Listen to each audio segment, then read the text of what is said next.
Hey, boys and girls, this book is called Froggy Goes to School by Jonathan London and illustrated by Frank Remkewicz and published by Scholastic INC. Froggy Goes to School by Jonathan London, illustrated by Frank Remkewicz and published by Scholastic INC.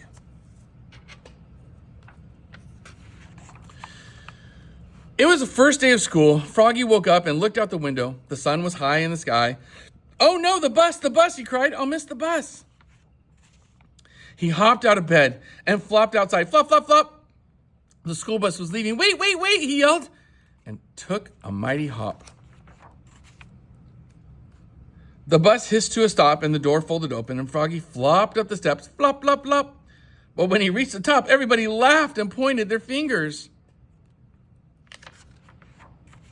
"Froggy!" yelled his friend Max. "What? Did you forget something?" Froggy looked down. Oops, he was in his underwear. He dashed to the back of the bus and hid behind Max's umbrella all the way to school. And at school, he hopped behind the bushes. He tried to hide behind the flagpole, but he rolled down the hall like a bowling ball. And in class, he pretended to be a flower pot. "Froggy!" called his teacher. "What?" But it wasn't his teacher at all. It was his father. Froggy rubbed his eyes. He had been dreaming. He was still in bed. "Rise and shine, Froggy," said his father. "It's the first day of school." This time, Froggy got all dressed up. Zip, zoop, zup, zut, zut, zat. Then he flopped in the kitchen. Flop, flop, flop. He tried to pour milk on his bowl of flies, but the carton flew out of his hand. "You're just nervous about school, Froggy," said his mother. "Everybody is the first day." "Not me," cried Froggy. And together they leapfrogged all the way to the bus stop. Flop, flop, flop. At school, Froggy found his name tag on his table. He liked his name. It was the first word he knew how to read. It was the only word he knew how to read. "Froggy!" He read it aloud, louder and louder.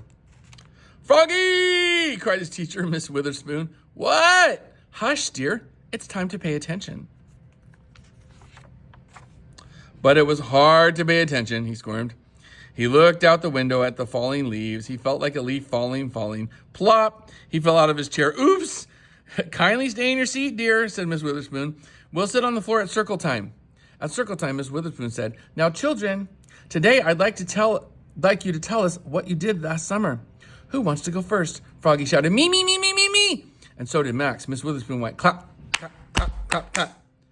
And everybody went clap, clap, clap, clap, clap with her. Then they grew very quiet. "Now, one at a time," said Miss Witherspoon.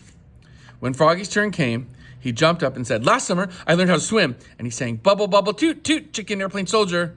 Everybody jumped up and joined in. "Bubble, bubble, toot, toot, chicken airplane soldier."